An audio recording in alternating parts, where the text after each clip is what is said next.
Hi, it's Friday again. That's why we are on to Kung Fu Legends by James Pax. Yes, let me close my computer here so I can talk to everybody.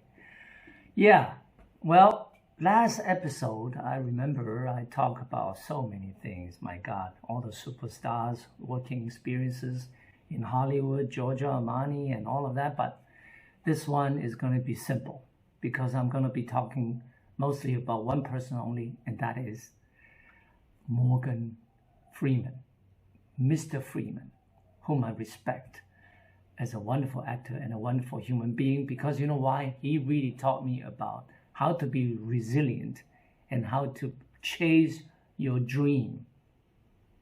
How to chase your dream so you don't lose your opportunity to be someone that you want to be. And that's why I'm still here doing this show and looking forward to shoot my Shaolin Warrior 7 movie and TV series, hopefully 2022, 2023. Comic book, video game even, that's coming up. Just to give you an update on that, all right? So let's watch this episode about how I met Morgan and how I kickstarted my own show back in 1997, a show called LA, What's Happening? LA, What's Happening? And what is about the show? Well, you gotta watch it, right? Cool, it's coming right up. Don't go away.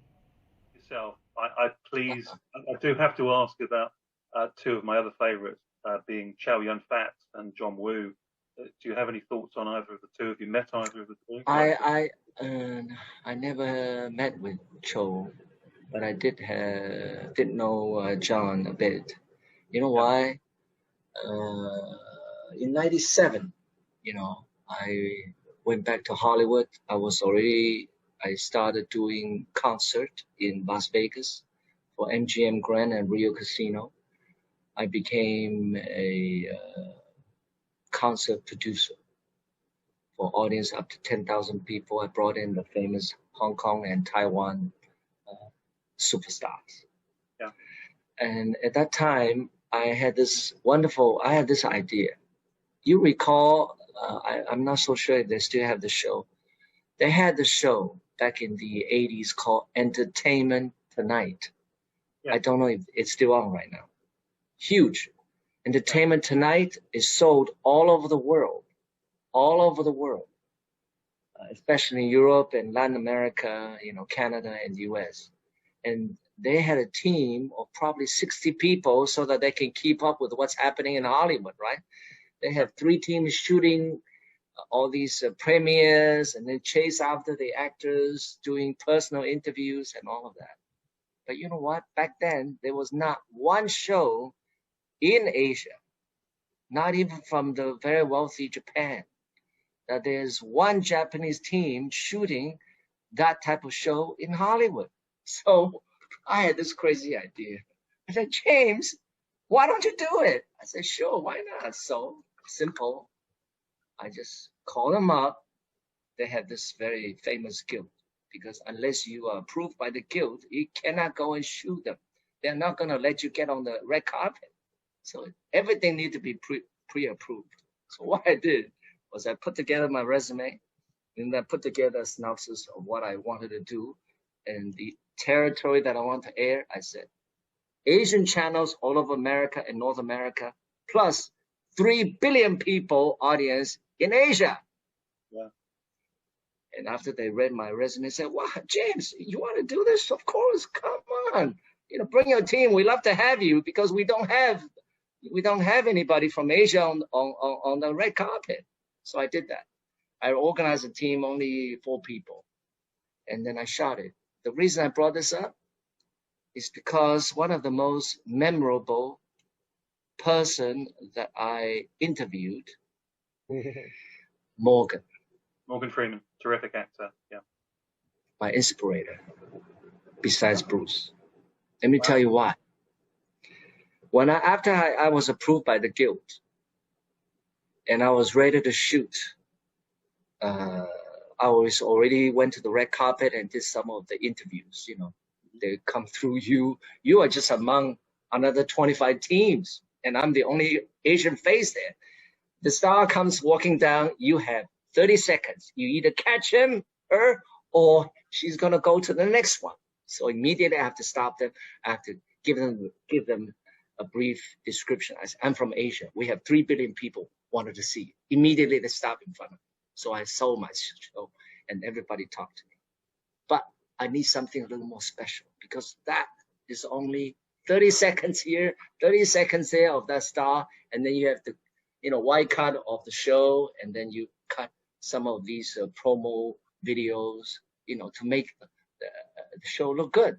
Yeah. But my show is 30 minutes. I gotta have somebody that can give me a 1-hour interview like now, so that I can edit it into something special and say, yeah, this is incredible. So lo and behold, I used to be a Gold's Gym,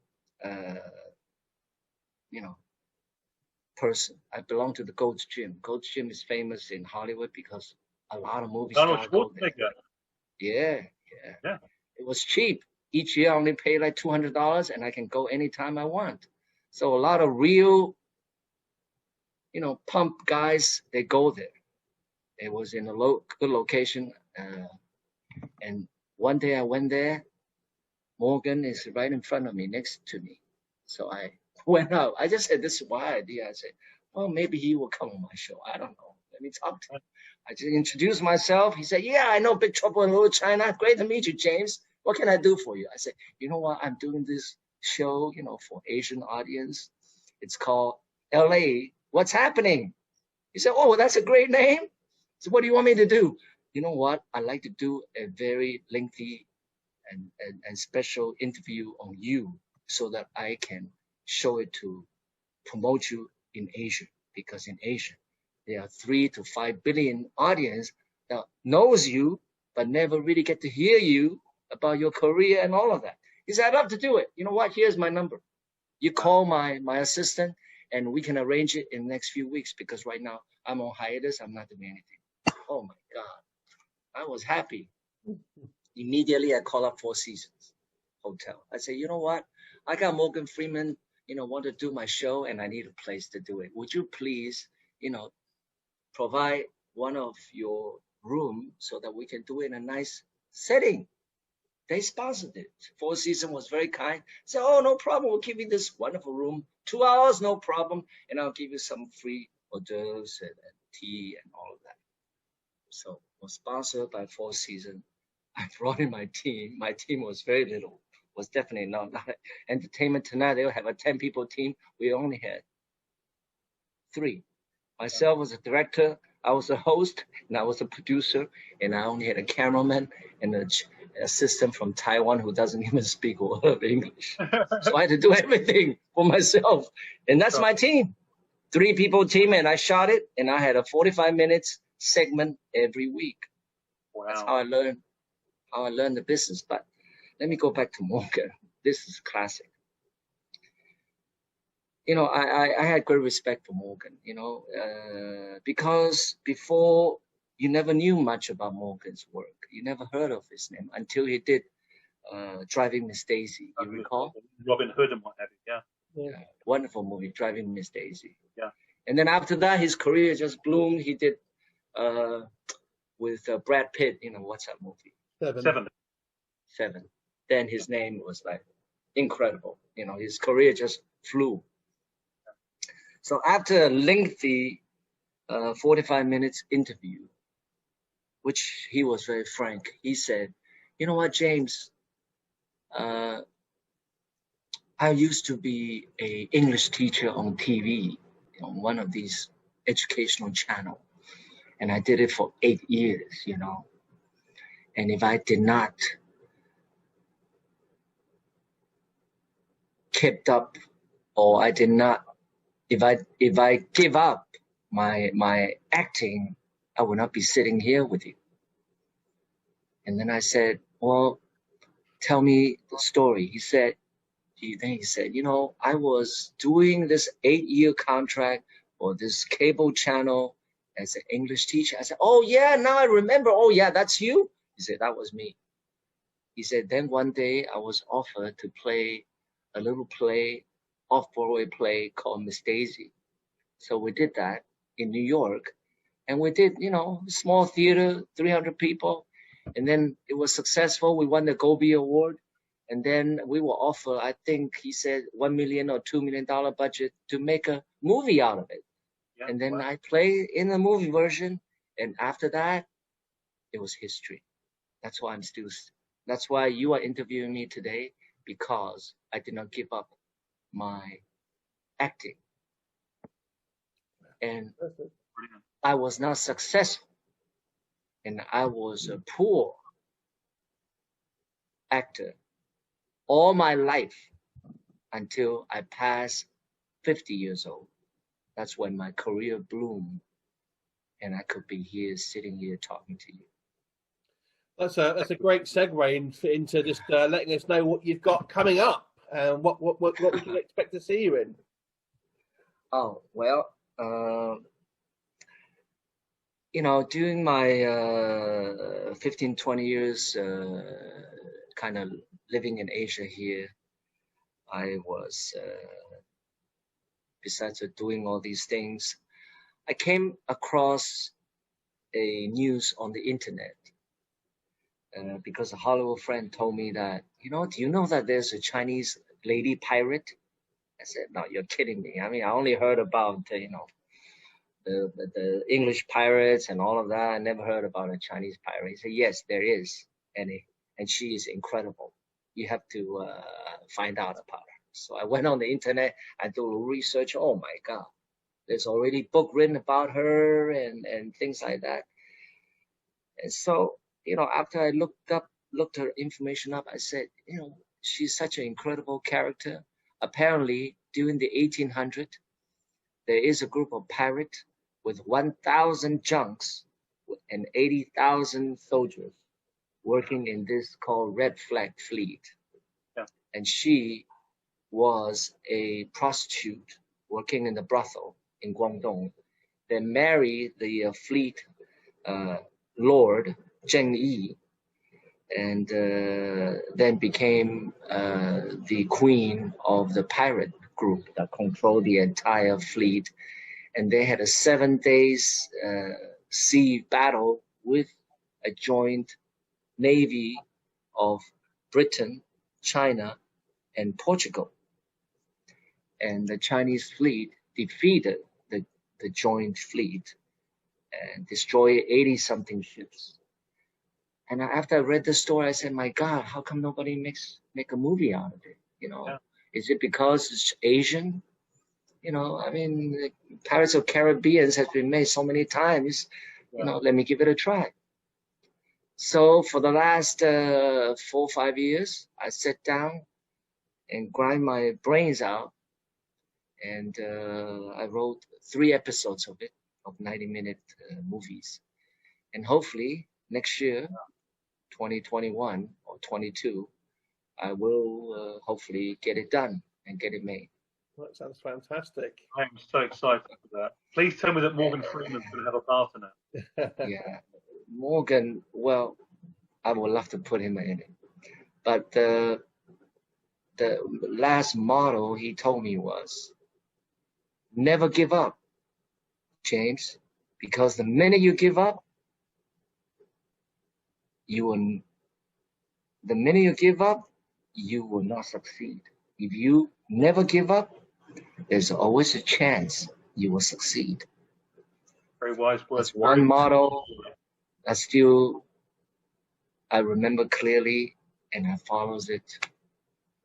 That's why at my age, I'm writing away my script. Hopefully I'll get it made.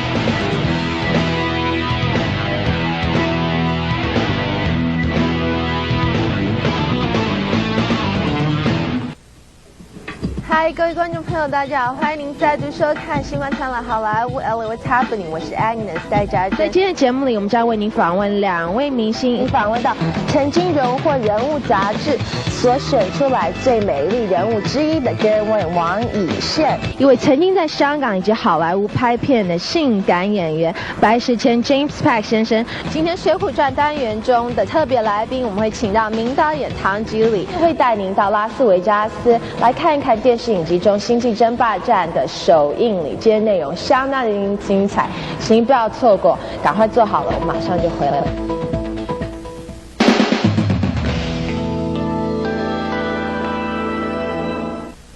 I have always, just by my nature, been a person who would stick with something. So once my mind was set to that, I would... Initially in the thing which we just developed that was a lot of fun was the idea of playing these characters. 世界各地的电影院的墙上张贴着他们的海报，在最热门的 He got a little tear in his eye. And I thought, oh, how... You just told me that your mother used to live in Hong Kong. My mother grew up in Hong Kong. I know I have a part, a responsible part in, for instance, this movie, and I know that you've hit that bottom.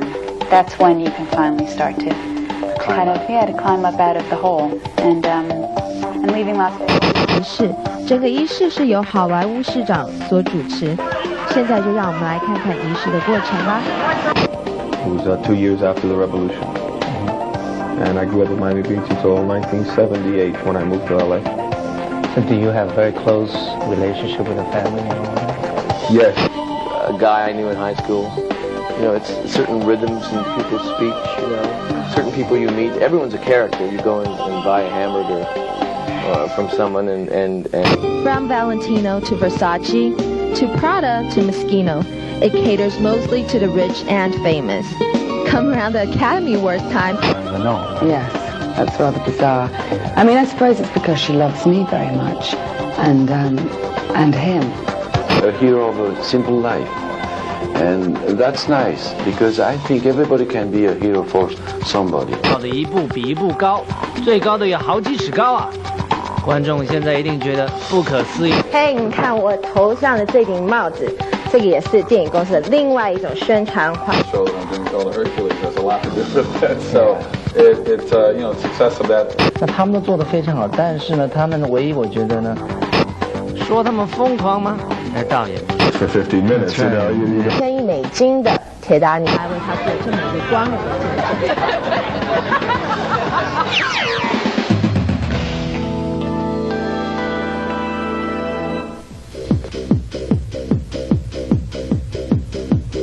Chinese Americans living there, and I think growing up it was very difficult for me to go through school. 大家好 ladies and gentlemen, people, 我唔想遲嘅 I want to be late. Approach it is, do I have anything in common with her?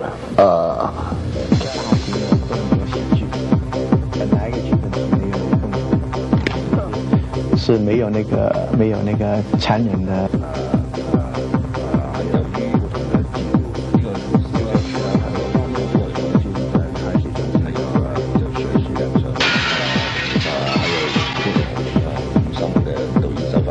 In school, soon after a couple of years of university, I moved to New York and.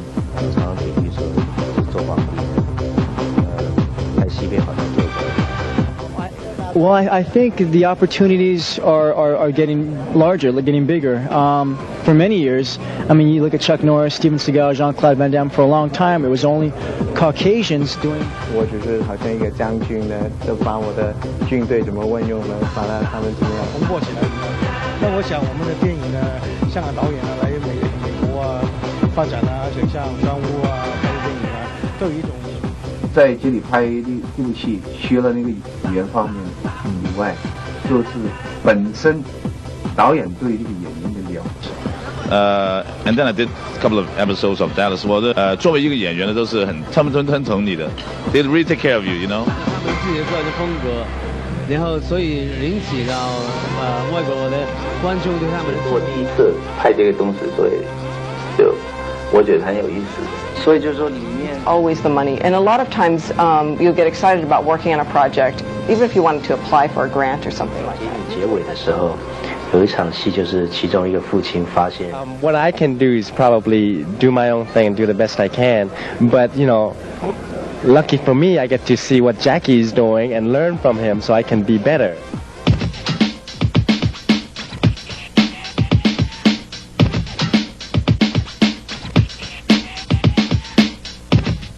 以下是我们的星光快讯，好莱坞性感女神 Sharon Stone 沙朗史东，随着年龄的增长，演技也相同了，成熟了许多。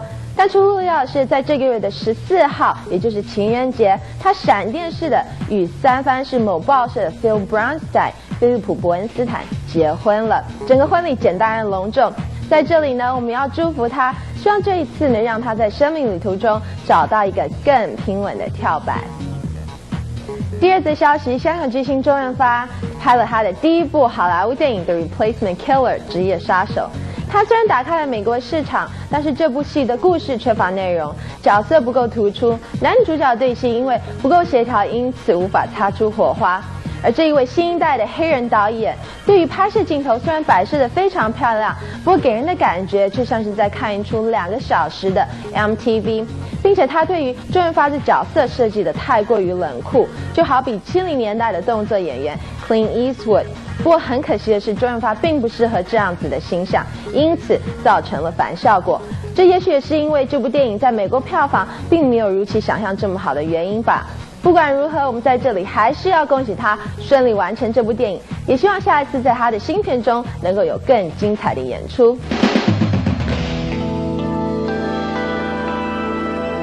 组的关系，不论是好事。